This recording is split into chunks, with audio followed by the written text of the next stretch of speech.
by westernization. Africa has been failed by westernization.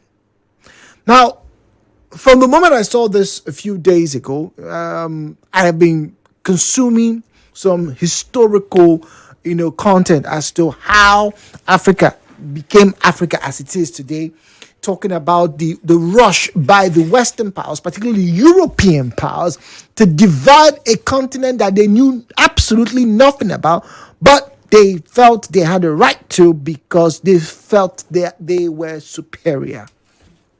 Anyway, centuries have passed. Bloodshed, I beg your pardon, subjugation has happened, eroding demonization of Africa and its history and its culture has happened. But from about, towards the end of the 20th century into the 21st century, there's been a rise of more positive views of Africa, its history being retold. Because like I said, some of the history of Africa was eroded, wiped off, even denied. Africa's story was being retold by people who were not African.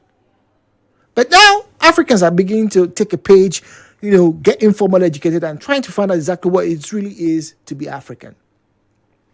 But there is something that we all do. Like I said, the media is involved. I particularly am involved. I've probably done it. I have done it. I have done it. You have listened to it. You do it yourself. I hear it on the streets. I hear it in buses. It is the societal comparisons that we engage ourselves in. My question this morning is this: how can a healthy comparison between the West and Africa be achieved? Last week, we had a flood. Or 2 weeks ago, we had a very terrible bout of rain. 3 days or so, washed. Obviously, people were affected, houses and blah, blah, blah, blah, blah, blah, blah. And then, just about the same time, there was a very heavy downpour in a part of the U.S., Virginia. Interestingly, West Virginia is where my father went to school. And then, an African, a Nigerian, was in his car. And he made a video and said, see, make una see. Everybody talk, say, if rain fall, flood don't dey happen for America. See flood, it dey happen. It dey happen for there. Make una calm down. It go pass. That's why they be. See flood. It dey happen for America. It dey happen for everywhere. Nowhere when flood no dey happen. Make una dey talk, say, flood no dey happen for here. And I was like, okay, what's the point he was making? He now went on to say, look, he insinuated that, look, it's okay for the flood to be in Nigeria, in Lagos, that's not enough reason for anybody to want to jackpot, flood happens, there are disasters everywhere. And so the America that everybody's talking about has these issues, and they're also dealing with flooding, and they haven't solved it.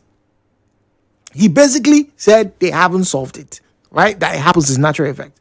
All right. So I took note of that video, chalked it, and left it. And then, as always, I start to dig down rabbit holes. Here I am, and we have a conversation. You see, there were so many videos of Nigerians, Ghanaians, Rwandans, Ugandans, Tanzanians, Sierra Leoneans, South Africans, right? Zimbabweans, all talking about different things but the same point, which is Africa is bad because we have just refused to be good, whilst Europe and the West are good because they chose to be good. Very unfair comparison. For example, another unfair societal comparison is the Omugwo comparison.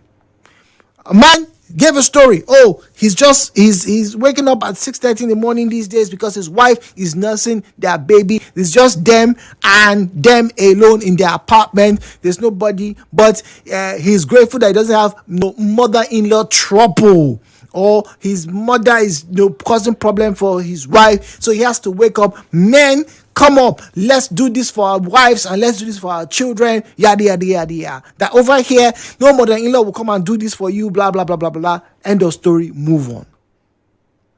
And then once again, I kept on looking. Like, this is a very unfair societal comparison.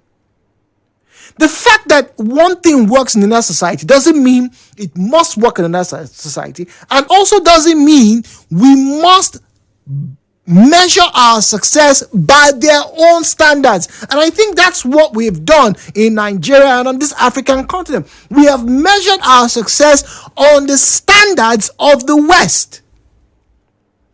Some people make comments in Sena climbs, in places where the government walks, in places where they think like human beings, and yada yada yada. And to be fair, the things that they're experiencing in Nigeria or in Ghana are very unsavory.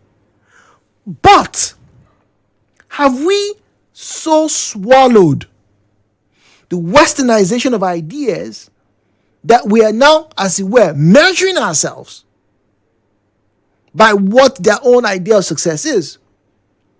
It is not success, ladies and gentlemen, for you as a man and a woman who are legally married, you have a child, and you are alienated from your family. It is not success for us as Africans. Let it be said. It is not success. For them, yes, it's success because they've been so developed to operate on a nucleated format. We are extended by our societal construct. So if you and your wife in Port Harcourt is just two of you alone, no help, nobody has visited, I'm sorry, you're not successful, you're alienated. There are so many unfair comparisons.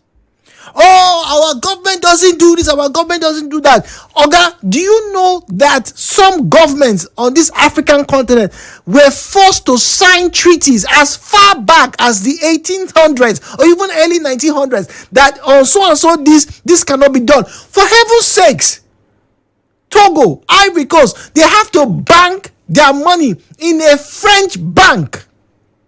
Why? Because France was their colonial master. How do you expect them to break away from that chain? And the government is wicked. The government is not wicked. The government doesn't have money because the government is being subservient still to a colonial master. It's an unfair comparison, ladies and gentlemen. I am not saying that we shouldn't hold our governments accountable. Please don't get me wrong.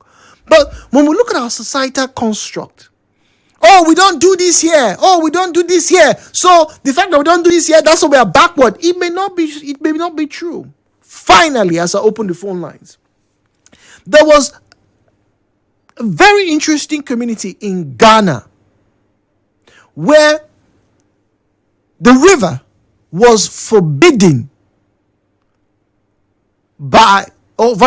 to women who were on their periods. So when you're on your period as a woman, they tell you, please don't come to this river. When your period is done, yes, you can come fetch water, you can bathe, you can wash, whatever. Don't come. Right? And that same society, they also had a very interesting practice. In that practice, when the woman gives birth, the husband is charged to stay at the door of that house, of the hut where the woman is, for at least a week or two. The reason is so that evil spirits or any wild animals don't come and harass or, as it were, maim the child and the mother. So it became that cultural practice. When the man has a wife, he builds a small hut close to the wife. When she's giving birth, she's nursing, he's staying very close. Now, my friends were doctors who visited this place, and they said they found out that, interestingly, they noticed that they had fewer cases of water contamination in this community, where when the woman is going through her menstrual cycle, she's not permitted to come to that particular stream, so that she doesn't wash, and because it's a small stream and that is their primary source of drinking water. But if I had said this, some of you already will probably admit us, yes, discriminating against the woman because she's a woman, she's bleeding. No, the reason was health-based. And then look at the practice of having the man stay with the wife to protect her as she's nursing. Isn't that what the West are not copying from us? Ladies and gentlemen, my name is Jude. Welcome to your conversation station. The views and opinions shared on this program do not represent the position of Nigeria Info FM. Nigeria Info. Let's talk.